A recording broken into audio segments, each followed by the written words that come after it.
1 ಎಕರೆಗೆ 450 ಗಿಡ ಕುಂದಿರ್ತಾವೆ, 4.5 ಕೋಟಿ ಆಯ್ತು. 50 ಲಕ್ಷ ಖರ್ಚು ತೆಗೆದ್ರು 4 ಕೋಟಿಯನ್ನು ತೊಗೊಂಡು ಬಂದು ನ್ಯಾಷನಲ್ ಬ್ಯಾಂಕ್ ಒಳಗೆ ಇಟ್ಟರು ತಿಂಗಳ 4 ಲಕ್ಷ ರೂಪಾಯಿ ಬಡ್ಡಿ ಬಂತು. ಮತ್ತು ಸಾಫ್ಟ್ವೇರ್ ಟೆಕ್ಕಿ ಪಗಾರ ಬಂತಲ್ಲ, ನೀವು ಯಾರಿಗೆ ಕಡಿಮೆ ಇದ್ದೀರಿ ಹೇಳ್ರಿ.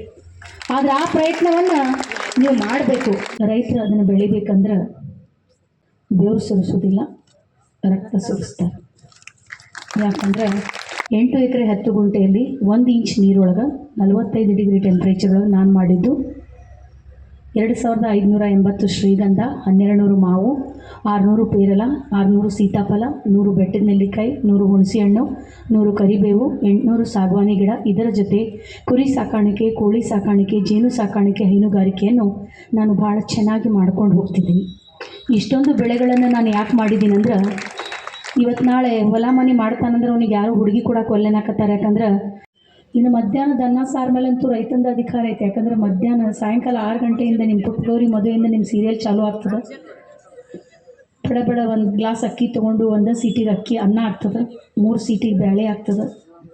ಲಾಸ್ಟ್ ಸೀರಿಯಲ್ ಟೈಮಿಗೆ ಒಗ್ಗರಣೆ ಕೊಟ್ಟು ಊಟ ಮಾಡ್ಕೊಂಡ್ಬಿಡ್ತೀರಿ. ನೀವು ಅದು ತಿಳ್ಕೊಂಡಿರಿ ಆ ಅನ್ನ ಬೇಳೆ 15 to 20 ಮಿನಿಟ್ಸ್, ಹಾರ್ಡ್ಲಿ 3 hours ಆಗಿಬಿಡ್ತದಂತ. ಬಟ್ ರೈತರು ಅದನ್ನು ಬೆಳಿಬೇಕಂದ್ರೆ 6 ತಿಂಗಳು ಬೆವರು ಸುರಿಸೋದಿಲ್ಲ, ರಕ್ತ ಸುರಿಸ್ತಾರೆ. ಯಾಕಂದ್ರೆ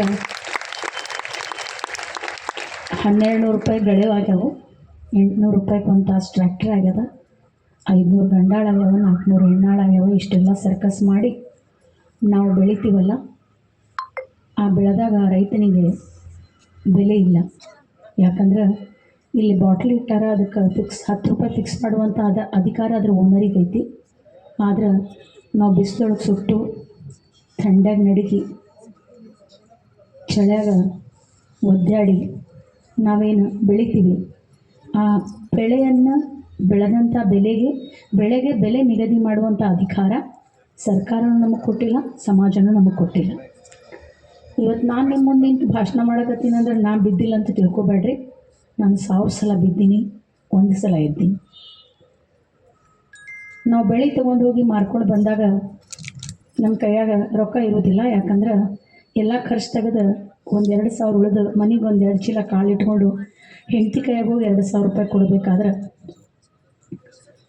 ಗೊಬ್ಬರದ ಅಂಗಡಿ ಒಂದು ಮುಂದೆ, ಯಪ್ಪ ಈ ವರ್ಷ ಬಡ್ಡಿ ಇಟ್ಕೊ, ಮುಂದಿನ ವರ್ಷ ಅಸಲು ಕೊಡ್ತೀನಂತ ತಲೆ ಕೆಳಗೆ ಮಾಡಿ ಹೇಳಿ ಬಂದಿರ್ತೀವಿ. ಯಾಕಂದ್ರೆ ಕಣ್ಣಿಟ್ಟು ಮಾತಾಡೋ ಅಧಿಕಾರ ಕಳ್ಕೊಂಡಿರ್ತೀವಿ. ಯಾಕಂದ್ರೆ ಸಾಲಗಾರ ಆಗಿರ್ತೀವಿ.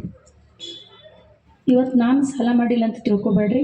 ನಾನು ಭಾಳಷ್ಟು ಸಲ ಬಿದ್ದೀನಿ. 1000 ಸಲ ಮಣ್ಣೆ ಆಗಿತ್ತು, 1 ಸಲ ಬಂಗಾರ ಆಗಿತ್ತು. ಯಾಕಂದ್ರೆ ನಾನು ಹೊಲ ಮನೆ ಮಾಡಿದ್ದು ರಾಯಚೂರು ಜಿಲ್ಲೆ ಮಾನ್ವಿ ತಾಲೂಕು ಕವಿತಾಳ ಅಂತ ಹಳ್ಳಿಯೊಳಗೆ. ಅದು ನಿಮಗೆ ಗೊತ್ತೈತಿ, ಹೈಯೆಸ್ಟ್ ಟೆಂಪ್ರೇಚರ್ ನಮ್ಮ ಕರ್ನಾಟಕದ್ದು. ಆಮೇಲೆ ಗುಡ್ಡ ಕಲ್ಲಿತ್ತು, ನೀರು ಸಿಗಲಿಲ್ಲ ನನಗೆ. ಭಾಳಷ್ಟು ಬೋರ್ಗಳನ್ನು ಹಾಕಿದೆ, ಆದರೆ ಅಷ್ಟೊಂದು ಪ್ರಯೋಜನ ಆಗಲಿಲ್ಲ. ಇವತ್ತಿಗೂ ನೀರು ಭಾಳಿಲ್ಲ. ನನ್ನ ಗಂಡ ಒಂದು 2-3 ಬೋರ್ ಸಪೋರ್ಟ್ ಮಾಡಿದರೆ ಆಮೇಲೆ ಇನ್ನು ಸೇರ್ಕೊಂಡ್ಬಿಟ್ರು. ನನ್ನಲ್ಲಿ ಏನು ಬಂಗಾರ ಇತ್ತು. ಯಾಕಂದರೆ ನನ್ನ ತವ್ರ ಮನೇನು ಧಾರವಾಡ, ನಾನು ನಿಮ್ಮಕ್ಕಿನ. ಆದರೆ ಇವತ್ತು ಸಂತೋಷ ಯಾಕೆ ಆಗ್ಲಿಕ್ಕತ್ತದಂದ್ರೆ, ನಾನು 1ನೇ ಸಲ ಹಾವೇರಿಗೆ ಬಂದೀನಿ. ನಾ ಬೇರೆ ಕಡೆ ಎಲ್ಲ ಭಾಳಷ್ಟು ಪ್ರೋಗ್ರಾಮ್ಗೆ ಹೋಗೀನಿ, ಬಟ್ ನಾನು ಫಸ್ಟ್ ಟೈಮ್ ಹಾವೇರಿಗೆ ಬಂದಿದ್ದು. ಹಾಗಾಗಿ ತವ್ರ ಮನೆ ಭಾಳ ಸಮೀಪ ಐತಲ್ಲ, ತವ್ರ ಮನೆಗೆ ಬಂದಂಗೆ ಅನ್ನಿಸ್ತು. ಆದರೆ ಒಂದು ಹೆಣ್ಮಗಳ ಮನಸ್ಸೊಳಗೆ ಕಿಡಿ ಒದಿಸಿದ್ರೆ ಆ ಕಿಡಿ ಜ್ಯೋತಿಯಾಗಿ 2 ಮನೆ ಬೆಳಗಬೇಕು. ಒಂದು ತವ್ರ ಮನೆ, ಒಂದು ಗಂಡನ ಮನೆ. ನಮ್ಮಮ್ಮ ಕೊಟ್ಟಿದ್ದು ಅಷ್ಟು ಬಂಗಾರ ಹೊಲ ಮನೆಗೆ ಹಾಕಿ 1 ಇಂಚ್ ನೀರೊಳಗೆ ನಾನು ದಾಳಿಂಬೆ ಮಾಡಿದೆ, ಅದು ಹಾಳಾಗಿ ಹೋಗ್ಬಿಡ್ತು. ನಾನು ಸಾಲ ಮಾಡಿ ಜೀವ ಒತ್ತಿ ಇಟ್ಟು ಮತ್ತೆ ನನ್ನ ಗಂಡ ನನಗೆ ಇನ್ನೊಂದು ಜೀವದಾನ ಕೊಟ್ಟು ವಾಪಸ್ ತೊಗೊಂಡು ಬಂದರು. ಇಲ್ಲಿ ಭಾಳಷ್ಟು ಮಂದಿ ಗಂಡ್ಮಕ್ಳು ಅದೀರಿ. ಒಂದು ಹೆಣ್ಮಗಳು ಗಟ್ಟಿ ಆಗೋದು 3 ಜನರಿಂದ. ಒಂದು, ನನ್ನ ತಂದೆ ವಿದ್ಯೆ ಅನ್ನುವಂಥ ಅಸ್ತ್ರ ಕೊಟ್ಟರು, ನನ್ನ ಗಂಡ ಪ್ರೀತಿ ಅನ್ನುವಂಥ ಅಸ್ತ್ರ ಕೊಟ್ಟರು, ನನ್ನ ಮಗ ಆಸರೆ ಅನ್ನುವಂಥ ಅಸ್ತ್ರ ಕೊಟ್ಟರು. ನೀವು 3 ಜನ ಏನಾದರೂ ನಮಗೆ ಹಿಡ್ಕೊಂಡ್ರಷ್ಟು ಈ ಜಗತ್ತೊಳಗೆ ಯಾರಿಗೂ ನಮಗೆ ಸರಿದು ಕೊಡು ಅನ್ನುವಂಥ ಅಧಿಕಾರ ಬರುವುದಿಲ್ಲ. ಮೊದಲಿನ ಮಂದಿ ಸುಳ್ಳು ಹೇಳಿಲ್ಲ, ಗಂಡ ಅಂದರೆ ಗುಡ್ಡ ಇದ್ದಂಗೆ. ನೀವೊಂದು ನಮಗೆ ಗೌರವ ಕೊಟ್ಟರೆ ಈ ಜಗತ್ತೊಳಗೆ ಯಾರೂ ನಮಗೆ ಅಳ್ಳಾಡಿಸ್ಲಿಕ್ಕೆ ಆಗೋದಿಲ್ಲ. ಅದಕ್ಕೆ ಇಲ್ಲಿರುವಂಥ ಎಲ್ಲ ಗಂಡ್ಮಕ್ಕಳಿಗೆ ಒಂದು ರಿಕ್ವೆಸ್ಟ್ ಮಾಡ್ತೀನಿ, ನಿಮ್ಮ ತಾಯಿ ಆಗಲಿ, ತಂಗಿ ಆಗಲಿ, ಹೆಂಡತಿ ಆಗಲಿ, ಮಗಳಾಗಲಿ, ನಮಗೆ ಬೇರೆದೇನು ಕೊಡಲಿಲ್ಲ ಅಂದರೂ ಕೊಡಲಿಲ್ಲ, ಒಂದು ಪ್ರೀತಿ ಮತ್ತು ಗೌರವವನ್ನು ನೀವು ಕೊಡಲೇಬೇಕು ಅಂತ ತಲೆಬಾಗಿ ನಮಸ್ಕಾರ ಮಾಡಿ ಕೇಳ್ಕೊತೀನಿ. ಇಷ್ಟು ಮಾಡಬೇಕಾದ್ರೆ ನಾನು ಸಾಲ ಮಾಡಿ ಮೆತ್ತಗಾದಾಗ ನಾನು ಏನು ತಿಳ್ಕೊಂಡೆ ಜೀವನದಾಗ, ಒಂದೇ ಬೆಳೆ ನಂಬಿದರೆ ಅದು ಕಷ್ಟ. ಅದಕ್ಕೋಸ್ಕರ 8 ಎಕರೆ 10 ಗುಂಟೆಯಲ್ಲಿ 1 ಇಂಚ್ ನೀರೊಳಗೆ 45 ಡಿಗ್ರಿ ಟೆಂಪ್ರೇಚರ್ ಒಳಗೆ ನಾನು ಮಾಡಿದ್ದು 2580 ಶ್ರೀಗಂಧ, 1200 ಮಾವು, 600 ಪೇರಲ, 600 ಸೀತಾಫಲ, 100 ಬೆಟ್ಟದ ನೆಲ್ಲಿಕಾಯಿ, 100 ಹುಣಸೆಹಣ್ಣು, 100 ಕರಿಬೇವು, 800 ಸಾಗವಾನಿ ಗಿಡ. ಇದರ ಜೊತೆ ಕುರಿ ಸಾಕಾಣಿಕೆ, ಕೋಳಿ ಸಾಕಾಣಿಕೆ, ಜೇನು ಸಾಕಾಣಿಕೆ, ಹೈನುಗಾರಿಕೆಯನ್ನು ನಾನು ಭಾಳ ಚೆನ್ನಾಗಿ ಮಾಡ್ಕೊಂಡು ಹೋಗ್ತಿದ್ದೀನಿ. ಇಷ್ಟೊಂದು ಬೆಳೆಗಳನ್ನು ನಾನು ಯಾಕೆ ಮಾಡಿದ್ದೀನಿ ಅಂದ್ರೆ, ಇವತ್ತು ನಾಳೆ ಹೊಲ ಮನೆ ಮಾಡ್ತಾನಂದ್ರೆ ಅವ್ನಿಗೆ ಯಾರು ಹುಡುಗಿ ಕೊಡಕ್ಕೆ ಒಲ್ಲೆನಾಕತ್ತಾರೆ. ಯಾಕಂದ್ರೆ ಅವ್ನು ಪ್ರೈವೇಟ್ ಕಂಪ್ನಿಯಾಗ ಚಪರಾಸಿ ಆದರೂ ಪರವಾಗಿಲ್ಲ, ಅವನಿಗೆ ಮದುವೆ ಮಾಡ್ಕೊತೀವಿ, ಹೊಲ ಮನೆಯೊಳಗೆ ಕೆಲಸ ಮಾಡೋನಿಗೆ ಮದುವೆ ಮಾಡ್ಕೊಳ್ಳೋದಿಲ್ಲ ಅನ್ನಕತ್ತಾರೆ. ಅದಕ್ಕೋಸ್ಕರ ನಾನು ಮಾಡಿದ್ದು, ಪ್ರತಿಯೊಂದು ಋತುವಿನಿಂದ ರೈತನಿಗೆ ಆದಾಯ ಬರ್ತಿರಬೇಕು. ಅದು 10,000 ಬರಲಿ, 20,000 ಬರಲಿ, 1 ಲಕ್ಷ ಬರಲಿ, ಮನೆತನ ನಡೆಸ್ಲಿಕ್ಕೆ ಆಗ್ತದೆ. ಇನ್ನು 45ರಿಂದ 50 ವರ್ಷ ಆದಮೇಲೆ ನಮ್ಮ ಕಡೆ ರೊಕ್ಕ ಇಲ್ಲಾಂದ್ರೆ ನಾವು ಮಗ ಸೊಸಿಗೆ ಒಜ್ಜೆ ಆಗ್ತೀವಿ. ಅದಕ್ಕೋಸ್ಕರ ನಾನು ಆಯ್ಕೆ ಮಾಡ್ಕೊಂಡಿದ್ದು ಶ್ರೀಗಂಧ. Because according to the government rate of Karnataka, today's existing price of sandalwood of Karnataka lies between 15,000 to 20,000 rupees per kg. Per tonnage it is more than 1 crore to 2 crores. It means ಒಂದು ರೈತ ಒಂದು ಡಾಕ್ಟರ್ ಕೋಟಿಯಲ್ಲಿ ಮಾತಾಡ್ಬೋದು, ಒಂದು engineer ಕೋಟಿಯಲ್ಲಿ ಮಾತಾಡ್ಬೋದು, ಆದರೆ ಹೆಬ್ಬಟ್ಟು ಹೊತ್ತು ರೈತನೂ ಕೋಟಿಯಲ್ಲಿ ಮಾತಾಡಬೇಕು. ಜಗತ್ತು ಅವನ ಹೆಂಡತಿ ಮಕ್ಕಳಿಗೆ ಕೊಡುವಂಥ ಮರ್ಯಾದೆ ಬದಲಾಗಬೇಕು. ಎಷ್ಟೋ ಸಲ ಒಂದು ರೈತನ ಹೆಂಡತಿ ಮನಸ್ಸು ಮರಗಿರ್ತದೆ. ನನ್ನ ಗಂಡನೂ ಆಫೀಸರ್ ಆಗಿದ್ರೆ ನಾನು ಒಂದು 10 ತೊಲಿ ಬಂಗಾರ ಹಾಕ್ಕೊತಿದ್ದೇನೆ. ಎಷ್ಟೋ ಸಲ ರೈತನ ಮಕ್ಕಳ ಮನಸ್ಸು ಮರಗಿರ್ತದೆ. ನಮ್ಮಪ್ಪನೂ ಆಫೀಸರ್ ಆಗಿದ್ದರೆ ನಾವು ಪ್ರೊಫೆಷ್ನಲ್ ಕೋರ್ಸಸ್ ಇಂಜಿನಿಯರಿಂಗ್ ಮೆಡಿಕಲ್ ಮಾಡ್ತಿದ್ವೇನೋ. ಎಷ್ಟೋ ಸಲ ನಮ್ಮ ಮಕ್ಕಳು ಎಷ್ಟೋ ಶಾಣೆ ಆದರೂ ಪಾಪ ಅವ್ರು ಫೀಸ್ ಕಟ್ಟಕ್ಕೆ ರೊಕ್ಕ ಇರಲಾರ್ದು ನಾವು ಅವ್ರಿಗೆ ಮದುವೆ ಮಾಡಿ ವಾಪಸ್ ಕಳಿಸೀವಿ. ಆ ರೈತನ ಮನೆಯೊಳಗೂ ಆ ಹೋಳಿಗೆ ತುಪ್ಪ ಬರೀಬೇಕು ಅಂಥ ಒಂದು ಪ್ರಯತ್ನವನ್ನು ನಮ್ಮ ರೈತರು ಮಾಡಬೇಕನ್ನುವಂಥದ್ದೇ ನನ್ನ ಆಸೆ. ಇಲ್ಲಿ ಭಾಳಷ್ಟು ಮಂದಿ ಹುಡುಗರು ಅದಿರಿ, ಹುಡುಗಿಯರು ಅದಿರಿ, ಯುವ ಜನರು ಅದಿರಿ. ಆಮೇಲೆ ನಾನಂತೂ ಈ ಭಗತ್ ಸಿಂಗ್ ಎಜುಕೇಷನ್ ಇನ್ಸ್ಟಿಟ್ಯೂಟ್ ಅಂದರೆ ಯುವ ಜನರನ್ನ ಅಂತ ಬಂದುಬಿಟ್ಟಿರ್ತದೆ. ಯಾಕಂದರೆ ಓನರ್ನು ಯುವಕರೇ ಅದಾರ, ಟೀಚಿಂಗ್ ಸ್ಟಾಫ್ನು ಯುವಕರೇ ಅದಾರ, ಸಣ್ಣ ಹುಡುಗರು ಓದೋರು ಯುವಕರೇ ಅದಾರ. ಅದಕ್ಕೆ ಅವ್ರಿಗೊಂದು ಏನು ಹೇಳಲಿಕ್ಕೆ ಇಷ್ಟಪಡ್ತೀನಿ ಅಂದ್ರೆ, ನಿಮ್ಮ ಹಿರಿಯರು ನಿಮಗೆ ಏನಾರ 1 ಎಕರೆ ಹೊಲ ಬಿಟ್ಟು ಹೋಗಿದ್ರು ಆಗಿದ್ರು, ಆ 1 ಎಕರೆ ಒಳಗೆ you have to divide it in agriculture, horticulture, agro forestry and animal husbandry. Of course it will become integrated farming. ಅಲ್ಲೇನಾಗ್ತದೆ, agriculture income short term income ಆಗ್ತದೆ, horticulture income mid term income ಆಗ್ತದೆ, agro forestry long term income ಆಗ್ತದೆ. ಈ ಥರ plan ಮಾಡಿ ನೀವು ಮಾಡಿದ್ದೇ ಆದಲ್ಲಿ, ನೀವು ಮೆಟ್ರೋಸಿಗೆ ಹೋಗಿ ಬ್ಯಾಂಗ್ಳೂರು, ಮೈಸೂರು, ಬಾಂಬೆ, ಪೂನಾಕ್ಕೆ ಹೋಗಿ 10,000 20,000 ರೂಪಾಯಿಗೆ ಏಳಂದ್ರೆ ಹೇಳ್ತೀರಿ, ಕುಂದಿರ್ತೀರಿ. ಆದರೆ ನಿಮ್ಮ ಹಿರಿಯರ ಹೊಲದೊಳಗೆ ನೀವೇನಾರ 10 ರಿಂದ 15 ವರ್ಷ ದುಡಿದ್ರಂದ್ರೆ ನೀವು ಏನಿಲ್ಲ ಅಂದ್ರಿಲ್ಲ. ಶ್ರೀಗಂಧ ನಾನು ಹೇಳಿನಿ 20,000 ರೂಪಾಯಿ kg ಬೇಡ, 10,000 ರೂಪಾಯಿ kg ಹೋಗ್ಯದಂದ್ರು, ಒಂದು ಗಿಡಕ್ಕೆ 10 kg ತೆಗೆದ್ರು ಒಂದು ಗಿಡಕ್ಕೆ 1 ಲಕ್ಷ ಆದ್ರೆ 1 ಎಕರೆಗೆ 450 ಗಿಡ ಕುಂದಿರ್ತಾವೆ, 4.5 ಕೋಟಿ ಆಯ್ತು. 50 ಲಕ್ಷ ಖರ್ಚು ತೆಗೆದ್ರು 4 ಕೋಟಿಯನ್ನು ತೊಗೊಂಡು ಬಂದು ನ್ಯಾಷನಲ್ ಲೈಸ್ ಬ್ಯಾಂಕ್ ಒಳಗೆ ಇಟ್ಟರು ತಿಂಗಳ 4 ಲಕ್ಷ ರೂಪಾಯಿ ಬಡ್ಡಿ ಬಂತು. ಮತ್ತು ಸಾಫ್ಟ್ವೇರ್ ಟೆಕ್ಕಿ ಪಗಾರ ಬಂತಲ್ಲ, ನೀವು ಯಾರಿಗೆ ಕಡಿಮೆ ಇದ್ದೀರಿ ಹೇಳ್ರಿ. ಆದರೆ ಆ ಪ್ರಯತ್ನವನ್ನು ನೀವು ಮಾಡಬೇಕು. ಯಾಕಂದರೆ your land is also your multinational company. You are reason for your input, you are reason for your output, and no need of giving thumb impression at 10 o'clock exactly. ಯಾಕಂದರೆ ನಿಮ್ಮ ಭೂಮಿಯನ್ನು ನೀವು, ಯಾಕಂದರೆ ಒಂದು ಮಲ್ಟಿಫ್ಲೋರ್ ಬಿಲ್ಡಿಂಗ್ ಹಳೇದು ಕಾಣ್ಬೋದು, ಆದರೆ ಭೂಮಿ ದಿನ ಹೊಸದಾಗಿ ಕಾಣ್ತದೆ. ಒಂದು ಸೇರು ನೀವು ಬೀಜ ಬಿತ್ತಿದ್ರಂದ್ರೆ ಒಂದು ಕಂಡಗ ಜೋಳ ತೆಗಿಬೋದು. ಅಲ್ಲಿ ಸೂರ್ಯ ನಮಗೆ ಫ್ರೀ ಬಿಸಿಲು ಕೊಡ್ಲಿಕ್ಕತ್ತಾನ, ಭೂಮಿ ತಾಯಿ ರಕ್ಷಣೆ ಕೊಡ್ಲಿಕ್ಕತ್ತಾಳ, ಗಾಳಿಗೆ ಬರಾಕತ್ತದ, ಎಲ್ಲ ಫ್ರೀ ಸಿಗಾಕತ್ತದ ಅಂಥೇಳಿ ಅದ್ರ ಬಗ್ಗೆ ಯಾರಿಗೂ ಅಷ್ಟು ಒಲವು ಬರ್ತಿಲ್ಲ. ಆದರೆ ಒಂದು ಪ್ರಯತ್ನ ನಮ್ಮ ಯುವ ಜನರು, ಎಸ್ಪೆಷಲಿ ಎಜುಕೇಟೆಡ್ ನ್ಯೂ ಎಂಟ್ರ್ ಆದ್ರಂದ್ರೆ automatically agriculture will become smart agriculture. ಇಂಥ ಪ್ರಯತ್ನವನ್ನು ನಮ್ಮ ಸ್ಪೆಷಲಿ ಹೆಣ್ಣು ಹುಡುಗಿಯರನ್ನು ಮಾಡಬೇಕಂತ ನಾನು ಹೇಳಲಿಕ್ಕೆ ಇಷ್ಟಪಡ್ತೀನಿ. ಯಾಕಂದರೆ ನಾನು AC ರೂಮಲ್ಲಿ ಕುಂತ್ಕೊಂಡು 1 ಲಕ್ಷ ರೂಪಾಯಿ ಪಗಾರ ತೊಗೊಂಡು ಪ್ರೋಗ್ರಾಮಿಂಗ್ ಬರೆದಿದ್ದಕ್ಕೆ ಸತೀಶ್ ಸರ್ ನನಗೆ ಇಲ್ಲಿ ಕರೆದಿಲ್ಲ. ನಾನು ಬೆಳಿಗ್ಗೆ 25 ರಿಂದ 30 ದನ ಕರೆದು ಸಗಣಿ ಕಸ ಬೆಳಿತೀನಿ. ಆಮೇಲೆ ಕಡಿಮೆ ಅಂದರೂ 40 ರಿಂದ 45 ಕುರಿಗಳನ್ನ ಮೇಯಿಸ್ಕೊಂಡು ಬರ್ತೀನಿ. 200 ರಿಂದ 300 ಕೋಳಿಗಳನ್ನು ಕಾಳು ಹಾಕ್ತೀನಿ. ನನ್ನ ಮೆಂಟಾಲಿಟಿಯನ್ನು ಲೇಬರ್ ಮೆಂಟಾಲಿಟಿಗೆ ಸೆಟ್ ಮಾಡಿ ನನ್ನ ಬಣ್ಣವನ್ನು ಭೂಮಿ ತಾಯಿ ಕೊಟ್ಟು, ಭೂಮಿ ತಾಯಿ ಬಣ್ಣ ನಾನು ತಗೊಂಡಾಗ ನನಗೆ ಈ ಸನ್ಮಾನ ಸಿಕ್ಕಿದ್ದು. ಅದಕ್ಕೆ ಯಾವುದೇ ಕೆಲಸ ಸಣ್ಣದಿರುವುದಿಲ್ಲ, ಯಾವುದೇ ಕೆಲಸ ದೊಡ್ಡದಿರುವುದಿಲ್ಲ. ಯಾವ ಕೆಲಸ ನಿಮಗೆ ಮಂದಿ ಕಡೆ ಬಿಡುವಂಗೆ ಮಾಡ್ತದಲ್ಲ, ಅದು ಸಣ್ಣ ಕೆಲಸ. ನಿಮ್ಮ ಮನೆತನಕ್ಕೋಸ್ಕರ ನೀವು ದುಡ್ಡು ತಿನ್ನಕತ್ತೀರಂದ್ರೆ ಭಾಳ ದೊಡ್ಡ ಮಾತದು. ಈಗ ಇನ್ನೊತ್ತನ ಎಷ್ಟು ಪ್ರಶಸ್ತಿಗಳನ್ನು ನಾನು ತಗೊಂಡ್ಲಂತ ಓದಿದ್ರಲ್ಲ, ಅದು ಸಾಧನೆ ಅಲ್ಲ. ಈ ಥರ ಭಾಷಣ ಮಾಡೋದು ಸಾಧನೆ ಅಲ್ಲ. ಸರಳವಾಗಿ ಇದ್ದು ಒಂದು ಒಳ್ಳೆ ಹೆಂಡತಿ ಆಗೋದು ಸಾಧನೆ, ಒಂದು ಒಳ್ಳೆ ಸೊಸೆ ಆಗೋದು ಸಾಧನೆ, ಒಂದು ಒಳ್ಳೆ ಮಗಳಾಗೋದು ಸಾಧನೆ, ಒಂದು ಒಳ್ಳೆ ಅಕ್ಕ ತಂಗಿ ಆಗೋದು ಸಾಧನೆನ. ಅದಕ್ಕೋಸ್ಕರ ಈ ಥರ ಮಾತಾಡೋದ್ರಿಂದ ಸಾಧಕರಂತ ತಿಳ್ಕೊಬೇಡ್ರಿ. ಒಂದು ಮನೆತನವನ್ನು ನೀವು ನಿಭಾಯಿಸ್ಕೊಂಡು ಎಲ್ಲ ಮಾಡ್ಕೊಂಡು ಹೊಂಟಿರಲ್ಲ, ನಿಜವಾಗ್ಲೂ ನೀವು ದೊಡ್ಡವರೇ. ಯಾಕಂದರೆ ನಾನು ಇನ್ನೂ ತನಕ ಎಷ್ಟೆಷ್ಟು ಅವಾರ್ಡ್ಸ್ ತೊಗೊಂಡಿನಿ, ನ್ಯಾಷನಲ್ ಅವಾರ್ಡ್, ಇಂಟರ್ನ್ಯಾಷನಲ್ ಅವಾರ್ಡ್, ರಾಜ್ಯ ಪ್ರಶಸ್ತಿ, ಮಠ ಮಾನ್ಯತೆಗಳು ಕೊಟ್ಟಂಥ ಪ್ರಶಸ್ತಿಗಳನ್ನು ಇಲ್ಲಿರುವಂಥ ಎಲ್ಲ ಹೆಣ್ಮಕ್ಳಿಗೆ ಸಮರ್ಪಣೆ ಮಾಡ್ತೀನಿ.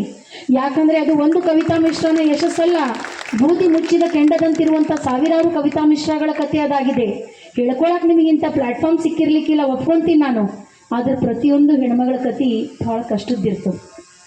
ಆಮೇಲೆ ನೀವೆಲ್ಲಿ ತನಕ ಕಷ್ಟ ಪಡೋದಿಲ್ಲ, ಸುಖ ಸಿಗೋದಿಲ್ಲ. ಆಮೇಲೆ agriculture is not a instant coffee. You should have the patience ಇರಬೇಕು, ಡೆಡಿಕೇಶನ್ ಇರಬೇಕು, ಡಿಟರ್ಮಿನೇಷನ್ ಇರಬೇಕು ಆ್ಯಂಡ್ ಹಾರ್ಡ್ ವರ್ಕ್ ಇರಬೇಕು. ಯಾಕಂದರೆ ನಾನು ಕೆಲಸ ಮಾಡಬೇಕಾದ್ರೆ ಯಾವಾಗ ನಾನು ಬಿದ್ದೆ, ಎಲ್ಲರದು ಮೊಬೈಲ್ ಸ್ವಿಚ್ ಆಫ್ ಆಗಿತ್ತು. ಆದರೆ ನನ್ನ ಮಣ್ಣು ನನ್ನ ಕೈ ಬಿಟ್ಟಿಲ್ಲ.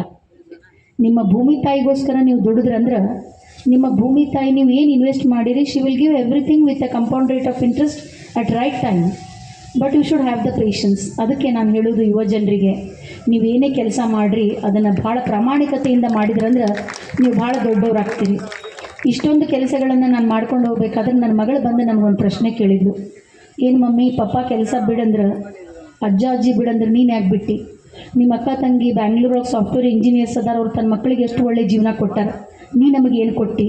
ಯಾವಾಗ ನೋಡಿದ್ವಾಗ ಲೇಬರ್ ಓಡೋದಂದು, ಮಳೆ ಬರಲಿಲ್ಲ ಅಂದು, ಮಳೆ ಹೆಚ್ಚಿಗೆ ಬಂತಂದು, ರೇಟ್ ಸಿಗಲಿಲ್ಲ ಅಂದು, ಇಷ್ಟೆಲ್ಲ ಕೊಡ್ಲಿಕ್ಕೆ ನಮಗೆ ಜೀವನ ಯಾಕೆ ಕೊಟ್ಟು, ನಮ್ಗೆ ಜನ್ಮ ಯಾಕೆ ಕೊಟ್ಟು ಅಂತ ನನ್ನ ಮಗಳು ನನ್ನ ಅಸ್ತಿತ್ವದ ಬಗ್ಗೆ ಒಂದು ಪ್ರಶ್ನೆ ಕೇಳಿದ್ಲು. ಇದು ಒಂದು ಕವಿತಾ ಮಿಶ್ರನಿಗೆ ಕೇಳ್ಕೊಂಡಂಥ ಪ್ರಶ್ನೆ ಅಲ್ಲ, ಕರ್ನಾಟಕದ ಎಲ್ಲ ರೈತರ ಮಕ್ಕಳು ಅವ್ರಿಗೆ ಕೇಳಿರ್ತಾರೆ ಇದನ್ನು.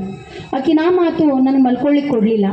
ನಾನು ಇನ್ನೂ ತನಕ ಏನು ಸಸಿಗಳ ಬಗ್ಗೆ ನಿಮ್ಮ ಜೊತೆ ಮಾತಾಡಿದೆ, ಅದ್ರ ಬಗ್ಗೆ ಟ್ರೈನಿಂಗ್ಗಳನ್ನು ತೆಗೆದುಕೊಂಡು ಬಂದು ಉತ್ಕೃಷ್ಟ ದರ್ಜೆಯ ಶ್ರೀಗಂಧ ಸಸಿಗಳನ್ನು ನಾನೇ ಬೆಳೆದು ನಾನೇ ಮಾರಾಟ ಮಾಡಿ, ಕರ್ನಾಟಕ ಅಷ್ಟೇ ಅಲ್ಲ, ಮುಜಫರ್ಪುರ್, ಬಿಹಾರ್, ಛತ್ತೀಸ್ಗಢ, ರಾಯ್ಪುರ್, ಮೈಸಾನ, ಗುಜರಾತ್, ಆಂಧ್ರ ಪ್ರದೇಶ್, ತೆಲಂಗಾಣ, ತಮಿಳುನಾಡು, ಭಾರತದ ಎಲ್ಲ ರಾಜ್ಯಗಳಿಗೆ ಶ್ರೀಗಂಧದ ಸಸಿಗಳನ್ನು ಮಾರಾಟ ಮಾಡಿ, today I feel proud to say this along with the farm woman. I am a woman entrepreneur in agriculture. ಅದಕ್ಕೆ ಹೇಳ್ತಾರೆ ದಾಸರು, ನಿಂದಕರಿರಬೇಕು ನಿಂದಕರು. ಹೆಣ್ಮಕ್ಳೆ ಯಾರಾದರೂ ನಿಮ್ಮ ಬಗ್ಗೆ ಮಾತಾಡ್ಲಿಕ್ಕತ್ತಾರಂದ್ರೆ ನಿಮ್ಮ ಕಾಲರ್ ನೀವು ಏರಿಸ್ಕೊಳ್ರಿ. Because you are special, so only they are speaking about you. Never underestimate yourself at any instant of your life, because God has created you to do the wonders and miracles. Adishakti ಅವತಾರ ನೀವು, ಲಕ್ಷ್ಮಿಯ ಸ್ವರೂಪ ನೀವು. ಜಗತ್ತು ನಿಂತಿದ್ದೇ ಈ 3 ಶಕ್ತಿಗಳ ಮೇಲೆ. ಅದಕ್ಕೆ ನಾವು ಹೇಳ್ತೀವಿ ಮುಂಜಾನೆದ್ದು, ಕರಾಗ್ರವಸ್ಥೆ ಲಕ್ಷ್ಮಿ, ಕರಮಧ್ಯೆ ಸರಸ್ವತಿ, ಕರಮೂಲೆ ಸ್ಥಿರೇ ಗೌರಿ, ಪ್ರಭಾತೆ ಕರದರ್ಶನಂ. ಶಕ್ತಿ, ಜ್ಞಾನ, ಸಂಪತ್ತಿ ಇವು 3 ನಿಂತಿದ್ದೆ ಹೆಣ್ಮಕ್ಳ ಮೇಲೆ. ಯಾವ ಮನೆಯೊಳಗೆ ಹೆಣ್ಮಕ್ಳಿಗೆ ಗೌರವ ಇರ್ತದ ಅಲ್ಲ ಲಕ್ಷ್ಮಿನೂ ಬರ್ತಾಳ, ಸರಸ್ವತಿನೂ ಬರ್ತಾಳ, ಶಕ್ತಿನೂ ಬರ್ತಾಳ. ಅದಕ್ಕೆ ನಿಮ್ಮ ಮನೆ ಹೆಣ್ಮಕ್ಳಿಗೆ ನೀವು ಗೌರವವನ್ನು ಕೊಡಬೇಕಂತ ಎಲ್ಲ ಪುರುಷರಿಗೆ ತಲೆಬಾಗಿ ನಮಸ್ಕಾರಗಳನ್ನು ಮಾಡಿ ಕೇಳ್ಕೊತೀನಿ. ಇದರ ಜೊತೆ ಹೆಣ್ಮಕ್ಳು ಭಾಳ ಮಂದಿ ಇದ್ದೀರಿ, ಅವ್ರಿಗೆ ಹೇಳ್ತೀನಿ, ಬಾಜು ಮನೆಯಕ್ಕಿನ ಒಲ್ಲಿ ನೋಡಿ ನೀವು ಅಡುಗೆ ಮಾಡ್ಲಿಕ್ಕೆ ಹೋಗಬೇಡ್ರಿ. ಯಾಕಂದ್ರೆ ಅವ್ರ ಮನೆ ಉಪ್ಪು ಖಾರ ಹುಳಿ ಬೇರೆ ಇರ್ತದೆ. ಅದು ಕ್ವಾಂಟಿಟಿ ಆಗಿರ್ಬೋದು, ಕ್ವಾಲಿಟಿ ಆಗಿರ್ಬೋದು. ಬೇರೆದವ್ರ ಮನ್ಯಾಗ 3 ಅಂತಸ್ತಿನ ಬಿಲ್ಡಿಂಗ್ ಐತಂದು ನಿಮ್ಮ ಗಂಡ್ಮಕ್ಳು ತಿನ್ನಬೇಡ್ರಿ. ಬೇರೆದಕ್ಕಿನ ಮನ್ಯಾಗ ಲಾಂಗ್ ಚೈನ್ ಐತಂದು ನಿಮ್ಮ ಗಂಡ್ಮಕ್ಳು ತಿನ್ನಕ್ಕೆ ಹೋಗ್ಬೇಡ್ರಿ. ಯಾಕಂದ್ರೆ ನಿಮ್ಮ ಗಂಡ್ಮಕ್ಳು ಎಲ್ಲಕ್ಕಿಂತ ದೊಡ್ಡದು ನಿಮಗೆ ಕೊಟ್ಟಾರ. ಮುತ್ತೈದೆ ತನ ಕೊಟ್ಟಾರ, ಅರಿಶಿನ ಕುಂಕುಮ ಕೊಟ್ಟಾರ, ಕರಿಮಣಿ ಕೊಟ್ಟಾರ, ಕಾಲುಂಗ್ರ ಕೊಟ್ಟಾರ. ನೀವು ಎಂಥ ರೇಷ್ಮೆ ಸೀರೆ ಹಾಕ್ಕೊಂಡು ಹಸಿರು ಬಳಿ ಕಾಲುಂಗ್ರ ಕರಿಮಣಿ ಇಲ್ಲಾಂದ್ರೆ ನಿಮ್ಗೆ ಏನು ಶೃಂಗಾರಕ್ಕೆ ಏನು ಅರ್ಥ ಐತೆ ಹೇಳ್ರಿ. ನೀವು ಬಾಜು ಮನೆ ಅಕ್ಕಿನ ನೋಡಿ ಅಕ್ಕಿನ ಕಡೆ ಆದೈತಿ ಇಕ್ಕಿನ ಕಡೆ ಇದೈತೆ ಅಂತ ಅವ್ರು ತಲೆ ತಿನ್ನೋದು ಬಿಟ್ಟು ನಿಮ್ಮ ಗಂಡನನ್ನು ತೃಪ್ತಿಪಡಿಸ್ರಿ, ನಿಮ್ಮ ಅತ್ತಿ ಮಾವನ್ನು ತೃಪ್ತಿಪಡಿಸ್ರಿ, ನಿಮ್ಮ ಮಕ್ಕಳಿಗೆ ತೃಪ್ತಿಪಡಿಸ್ರಿ. ಯಾಕಂದ್ರೆ ನಿಮ್ಮ ಗುರು ಹಿರಿಯರ ಬಗ್ಗೆ ಗೌರವ ಇಟ್ಕೊಳ್ರಿ. ಆಮೇಲೆ ನಿಮ್ಮ ಮನೆ ಹೆಣ್ಮಕ್ಳಿಗೂ ಮದುವೆ ಮಾಡಿ ಕೊಡ್ಬೇಕಾದ್ರೆ ಒಂದು ಯುದ್ಧಕ್ಕೆ ಹೋಗುವಂಗೆ ರೆಡಿ ಮಾಡಬೇಡ್ರಿ. 2 ಕುಟುಂಬಗಳ ಮಧ್ಯೆ ಒಂದು ಬ್ರಿಡ್ಜ್ ಆಗುವಂಗೆ ಮಾಡಿರಿ, ಬ್ಯಾರಿಯರ್ ಆಗುವಂಗೆ ಮಾಡಬೇಡ್ರಿ, ಗೋಡೆ ಕಟ್ಟುವಂಥ ಕೆಲಸ ಮಾಡಬೇಡ್ರಿ. ಯಾಕಂದ್ರೆ ಹೆಣ್ಮಕ್ಳಿಂದ ಸಂಸ್ಕಾರ, ಹೆಣ್ಮಕ್ಳಿಂದ ಜೀವನ, ಹೆಣ್ಮಕ್ಳಿಂದ ಜಗತ್ತು. ಯಾಕಂದರೆ ನಮ್ಮ ಜಗತ್ತು ನಿಂತಿರೋದು ಹೆಣ್ಮಕ್ಳ ಮೇಲೆ. ಅದಕ್ಕೆ ನೀವೊಂದು ಗಟ್ಟಿಯಾಗಿ ನಿಂತ್ರಂದ್ರೆ ನಿಮಗೆ ಅಳ್ಳಾಡಿಸ್ಲಿಕ್ಕೆ ಯಾರಿಲ್ಲಿಂದೂ ಆಗೋದಿಲ್ಲ. ಆಮೇಲೆ ಕರೋನಾ ಬಂದು ಎಲ್ಲ ಟೈರ್ ಪಂಚರ್ ಆಗಿ ಎಲ್ಲರೂ ಊಟ ಬಟ್ಟೆ ಮೇಲೆ ಮನೆಗೆ ಬಂದರು. ಎಲ್ಲರ ಮನೆಯೊಳಗೆ 3 ಹೊತ್ತಿನ ಊಟ ಕೊಟ್ಟಿದ್ದು ರೈತ, 3 ಹೊತ್ತಿನ ಕಾಯಿಪಲ್ಯ ಕೊಟ್ಟಿದ್ದು ರೈತ, 3 ಹೊತ್ತಿನ ಹಾಲು ಮೊಸರು ತುಪ್ಪ ಕೊಟ್ಟಿದ್ದು ರೈತ. ಅದಕ್ಕೆ ಈ ಜಗತ್ತೊಳಗೆ ಎಲ್ಲ ಅಳಿತದ, ಅನ್ನ ಅಳಿಯೋದಿಲ್ಲ. ಯಾವತ್ತು ಅನ್ನ ಅಳಿತದ ಜಗತ್ತು ಮುಳುಗ್ತದೆ. ಅದಕ್ಕೆ ಹೇಳ್ತಾರೆ, ನೇಗಿಲ ಕುಲದೊಳಗಡಗಿದೆ ಕರ್ಮ, ನೇಗಿಲ ಮೇಲೆ ನಿಂತಿದೆ ಧರ್ಮ. ಧರ್ಮ ಮತ್ತು ಕರ್ಮ ಯಾರಿಗಾದ್ರ ಮೇಲೆ ನಿಂತಾವಂದ್ರೆ ರೈತರ ಮೇಲೆ ನಿಂತಾವ. ಅದಕ್ಕೆ ಹೇಳ್ತಾನೆ ಸರ್ವಜ್ಞ, ಒಕ್ಕಲಿಲ್ಲದ ಊರು, ಮಕ್ಕಳಿಲ್ಲದ ಮನೆ, ಲೆಕ್ಕವಿಲ್ಲದ ಬೇಹಾರ, ಈ 3 ದುಃಖ ಕಾಣೆಂದ ಸರ್ವಜ್ಞ. ಎಲ್ಲಿ ಒಕ್ಕಲಿಗನಿಲ್ಲ ಅಲ್ಲಿ ಲಕ್ಷ್ಮಿನೂ ಇರುವುದಿಲ್ಲ, ಸರಸ್ವತಿಯೂ ಇರುವುದಿಲ್ಲ, ಯಾರೂ ಇರುವುದಿಲ್ಲ. ಎಲ್ಲಿ ಒಕ್ಕಲಿಗನಿರ್ತಾನೆ ಅಲ್ಲಿ ಸುಖ, ಶಾಂತಿ, ಸಮಾಧಾನ, ಸಮೃದ್ಧಿ ಎಲ್ಲ ಇರ್ತದೆ. ಇವತ್ತು ನನಗೆ ಭಾಳ ಹೆಮ್ಮೆ ಐತಿ ನಾವೊಂದು ರೈತನ ಹೆಂಡತಿ ಅಂತ ಹೇಳ್ಕೊಳ್ಳಿಕ್ಕೆ. ಯಾಕಂದರೆ ನನ್ನ ಗಂಡ ತನ್ನ ಸಮಯವನ್ನು ನನಗೆ ಕೊಡ್ತಾನೆ, ಆರ್ಗ್ಯಾನಿಕ್ ಫ್ರೂಟ್ಸ್ ಕೊಡ್ತಾನೆ, ಆರ್ಗ್ಯಾನಿಕ್ ವೆಜಿಟೇಬಲ್ಸ್ ಕೊಡ್ತಾನೆ, ಒಂದು ಒಳ್ಳೆ ಜೀವನ ಕೊಟ್ಟಿದ್ದಾನೆ. ಸೊ ಎಲ್ಲಿ ತನ ಒಂದು ಹೆಣ್ಮಗಳ ತನ್ನ ರೈತ ಆದಂಥ ಗಂಡನ ಬಗ್ಗೆ ಗೌರವ ಇಟ್ಕೊಳ್ಳೋದಿಲ್ಲ, ಯಾರು ರೈತನ ಹೆಂಡತಿ ಆಗಕ್ಕೆ ಒಲ್ಲೆ ಅನ್ನಕತ್ತಾರ. ಅದಕ್ಕೆ ನಾನು ಇಲ್ಲಿರುವಂಥ ಹೆಣ್ಮಕ್ಳಿಗೆ ಹೇಳೋದು, ಯಾರಾದರೂ ಜರ್ಕರ್ತ ನಿಮಗೆ ರೈತರು ಯಾರಾದರೂ ಮದುವೆ ಮಾಡ್ಕೊತೀವಿ ಅಂತ ಬಂದ್ರೆ ಪ್ಲೀಸ್ ಮೂವ್ ಅನ್ರಿ. ಯಾಕಂತ ಕೇಳ್ರಿ, ನಿಮಗೆ 10 ದಿವಸ ಉಪವಾಸ ಇಟ್ಟು ಒಂದು ಕಡೆ 10 ತೊಲಿ ಬಂಗಾರ ಇಟ್ಟು ಒಂದು ಕಡೆ ಅನ್ನ ಸಾರು ಇಟ್ಟರೆ ನೀವು ಬಂಗಾರ ಹಾಕ್ಕೊಂತೀರೇನು ಅನ್ನ ಸಾರು ತೊಗೊತೀರಿ? ನಿಜವಾಗ್ಲೂ ಹೇಳ್ಬಿಡ್ರಿ, ಅನ್ನ ಸಾರು ಅಂದರೆ ನಿಮಗೆಲ್ಲ ಪ್ಲೇಟ್ ಒಳಗೆ ಹಾಕಿ ಕೊಟ್ಟು ಸಾಕು ಅನ್ನೋದು ಅನ್ನ ಸಾರು ಒಂದೇ. ಯಾವುದು ಸಾಕು ಅಂತೈತಿ ಅದು ಉಳಿತದ, ಯಾವುದು ಬೇಕಂತೀರಿ ಅದು ಅಳಿತದ. ಅದಕ್ಕೋಸ್ಕರ ರೈತರ ಬಗ್ಗೆ ಒಂದು ಗೌರವ ಇರಲಿ, ರೈತರ ಬಗ್ಗೆ ಒಂದು ಹೆಮ್ಮೆ ಇರಲಿ. ಆಮೇಲೆ ಈ ಪಯಣದಲ್ಲಿ ನಾನು ಭಾಳಷ್ಟು ಸಲ ಬಿದ್ದಾಗ ಎಲ್ಲರೂ ನಾನು ಕೈ ಬಿಟ್ಟರು, ಆದರೆ ನನ್ನ ಕರ್ನಾಟಕದ ಮಣ್ಣು ನನ್ನ ಕೈ ಬಿಟ್ಟಿಲ್ಲ. ಇನ್ನೂ ನಾನು 100 ಜನ್ಮ ಎತ್ತಿ ಬಂದರೂ ಈ ಕರ್ನಾಟಕದ ಮಣ್ಣಿನ ಋಣ ತೀರಿಸ್ಲಿಕ್ಕೆ ಆಗೋದಿಲ್ಲ. ಇನ್ನೂ ತನಕ ನಾನು ಹೇಳಿದ ಕತೆ ಕರ್ನಾಟಕದ ಮಣ್ಣಿನ ಯಶಸ್ಸಿನ ಕತೆ, ಕರ್ನಾಟಕದ ಮಣ್ಣಿನ ಸಂಘರ್ಷದ ಕತೆ, ಕರ್ನಾಟಕದ ಮಣ್ಣಿನ ನೋವಿನ ಕತೆ ನಾನು ನಿಮ್ಮ ಮುಂದೆ ಹೇಳಿದ್ದು. ಅದಕ್ಕೆ ನಾನು ಹೇಳೋದು, ಎಲ್ಲಾದರೂ ಇರು ಎಂತಾದರೂ ಇರು ಎಂದೆಂದಿಗೂ ನೀ ಕನ್ನಡವಾಗಿರು, ಕನ್ನಡವೇ ಸತ್ಯ, ಕನ್ನಡವೇ ನಿತ್ಯ.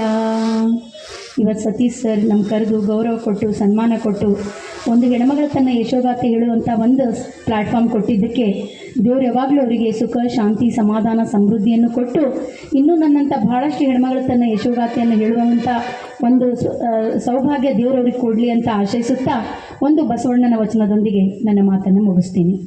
ಇವನಾರವ ಇವನಾರವ ಇವನಾರವ ಎಂದೆನಿಸದಿರಯ್ಯ, ಇವ ನಮ್ಮವ ನಮ್ಮ ಮನೆಯ ಮಗನೆಂದೆನಿಸಯ್ಯ, ಕೂಡಲ ಸಂಗಮ ದೇವ. ನಾನು ರಾಯಚೂರು ಜಿಲ್ಲೆಗೆ ಆದರೂ ಇವನಾರವ ಅಂತ ನೀವು ನನಗೆ ಹೇಳಲಿಲ್ಲ. ನಿಮ್ಮೂರಿಗೆ ಕರೆದು ನಿಮ್ಮ ಮನೆಯ ಮಗಳ ಸ್ಥಾನ ಕೊಟ್ಟು ಆ ಬಸವಣ್ಣನ ವಚನಕ್ಕೆ ನಿಜವಾದ ಅರ್ಥವನ್ನು ಕೊಟ್ಟು ಒಂದು ರೈತನ ಹೆಂಡತಿಗೆ, ರೈತ ಮಹಿಳೆಗೆ ಸನ್ಮಾನ ಕೊಟ್ಟಿದ್ದಕ್ಕೆ ಕರ್ನಾಟಕದ ಎಲ್ಲ ರೈತರ ಪರವಾಗಿ, ರೈತ ಮಹಿಳೆಯರ ಪರವಾಗಿ ನಿಮಗೆ ಧನ್ಯವಾದಗಳನ್ನು ಹೇಳ್ತಾ ಮತ್ತೊಮ್ಮೆ ಎಲ್ಲ ರೈತರಿಗೆ, ರೈತ ಮಹಿಳೆಯರಿಗೆ ಪಾದ ಮುಟ್ಟಿ ನಮಸ್ಕಾರಗಳೊಂದಿಗೆ ನನ್ನ ಮಾತನ್ನು ಮುಗಿಸ್ತೀನಿ. ಧನ್ಯವಾದಗಳು.